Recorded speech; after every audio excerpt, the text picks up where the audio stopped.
ses bouchons, devient célèbre pour son pont au-dessus du Tarn. Un pont entre deux causses, le causse rouge au nord et le causse du Larzac au sud. Un pont de 2460 mètres, maillon indispensable à l'autoroute reliant Clermont-Ferrand à Béziers qui désenclave toute une région.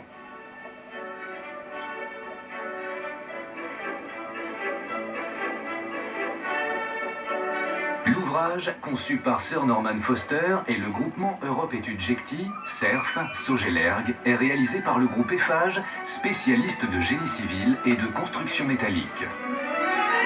La première pierre a été posée le 14 décembre 2001, les travaux s'achèvent en décembre 2004.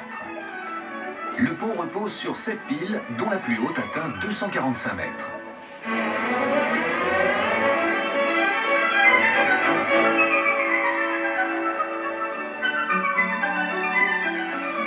Un soin particulier a donc été apporté aux fondations de ces piles. Pour chacune d'entre elles, on a creusé 4 puits de 4 à 5 mètres de diamètre et 12 à 18 mètres de profondeur. Sur ces puits vient se fixer la semelle de répartition qui va recevoir la pile. Une fois coulée, cette semelle, qui peut atteindre 6 mètres d'épaisseur, sera recouverte de terre, de manière à intégrer parfaitement l'ouvrage à l'environnement.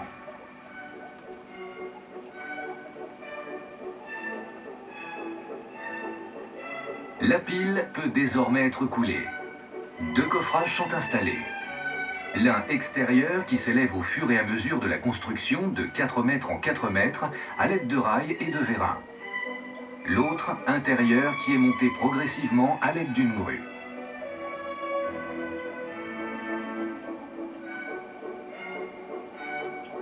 La grue qui s'élève au même rythme et qui va atteindre pour la plus haute 264 mètres.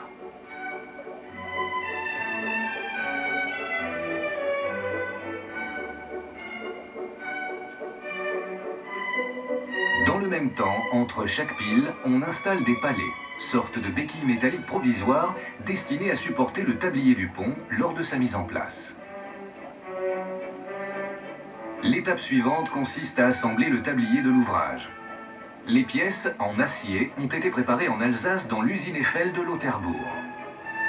Le caisson central a été soudé à Fos-sur-Mer. Chaque élément est ensuite assemblé sur place, la largeur totale du tablier atteignant 27,40 mètres. On installe ensuite sur cet élément de tablier un des pylônes de l'ouvrage.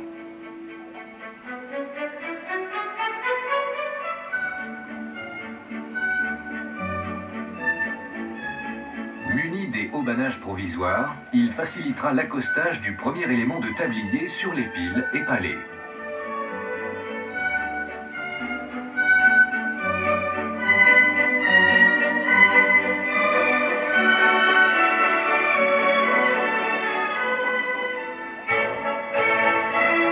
On attaque ensuite la phase la plus sensible et la plus spectaculaire de l'opération, la mise en place du tablier par poussage.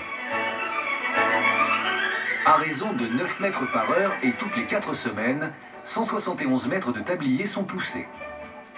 Les piles doivent supporter le moins d'effort horizontal possible. La synchronisation doit être parfaite.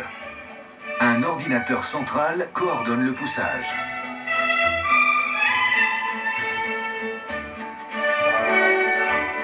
La jonction s'opère au centimètre près. Les demi-tabliers métalliques sont alors soudés à 268 mètres au-dessus du Tarn.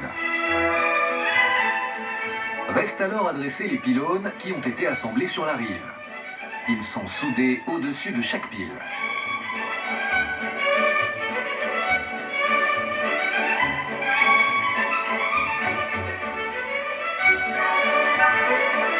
Une fois mis en place, on procède à l'installation des haubans. Les charges sont désormais équitablement réparties, on peut enlever les palets provisoires. Place maintenant aux finitions, avec l'équipement du tablier.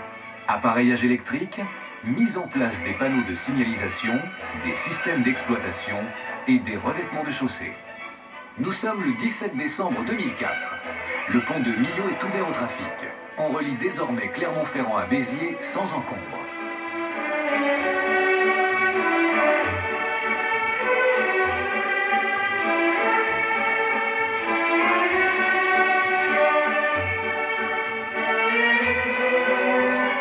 opération aura coûté 320 millions d'euros, 2 années d'études et 3 ans de travaux pour 600 ouvriers.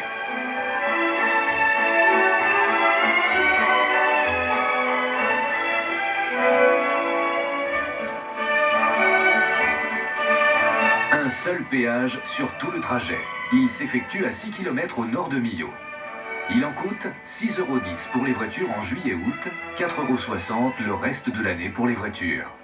19,5 € pour les poids lourds pour emprunter ce superbe ouvrage qui s'inscrit harmonieusement dans le paysage. Un pont aux lignes épurées est conçu en très légère courbe afin que l'automobiliste puisse l'embrasser d'un seul coup d'œil avant d'entamer sa traversée. Avec ses 2460 mètres de long et ses 343 mètres de haut, le viaduc de Millau devient l'ouvrage le plus haut du monde. Une nouvelle prouesse technique signée Eiffage.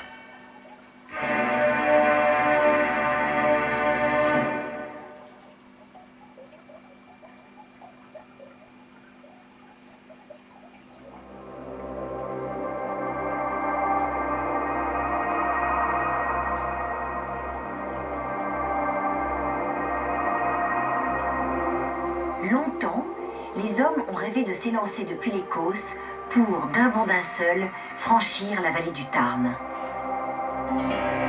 Et puis un jour, sur les hauteurs de Millau, des hommes, des femmes ont entrepris de donner corps à ce rêve.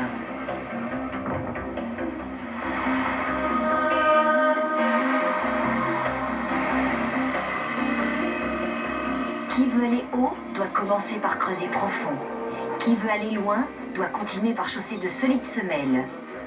Et qui veut de solides semelles ne doit lésiner ni sur les armatures, ni sur le béton. Bientôt, après des jours et des nuits d'efforts, la première pile commence son ascension.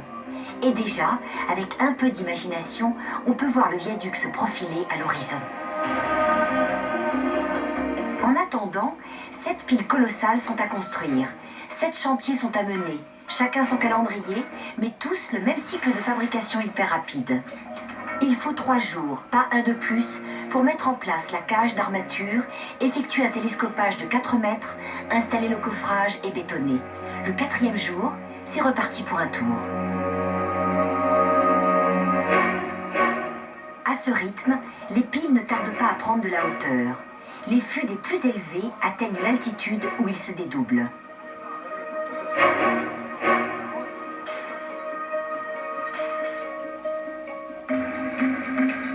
Pendant ce temps, sur le causse du Larzac, on se prépare. Loin de Millau, à Lauterbourg, on s'active. C'est ici que sont fabriqués les plattelages du tablier. Production en série oblige, il a fallu transformer un hall d'usine, l'équiper d'automates de pointe et former les hommes à ce travail exceptionnel. Une partie de ces pièces est transportée jusqu'au site de Fos, où sont assemblés les 152 caissons centraux qui forment l'épine dorsale du tablier. À Fos comme à Lauterbourg, chaque élément subit un contrôle drastique avant de prendre la direction de Millau.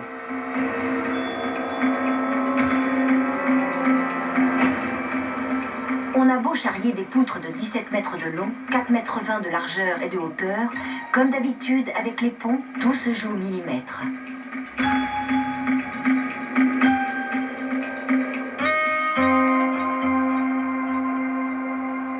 Une fois parvenu sur le causse du Larzac, inutile de continuer à se faufiler. Maintenant, il faut s'aligner. Et pile dans l'axe de la culée, s'il vous plaît. Ici aussi, tout se joue au millimètre.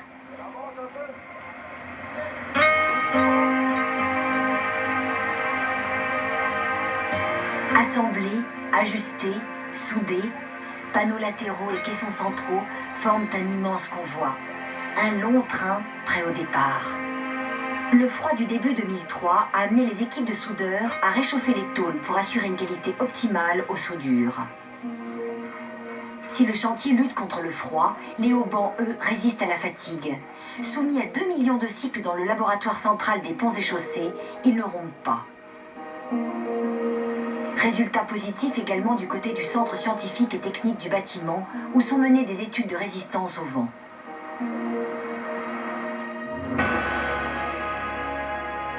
Sur le causse du Larzac, La voie est maintenant toute tracée.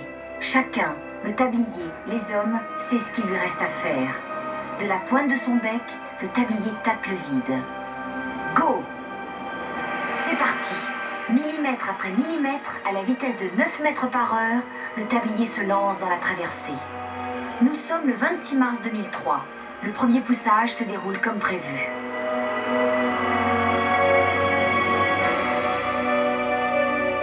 « 2460 mètres séparaient le causse du Larzac et le causse rouge. Courage, il n'y en a plus que 2346 à franchir.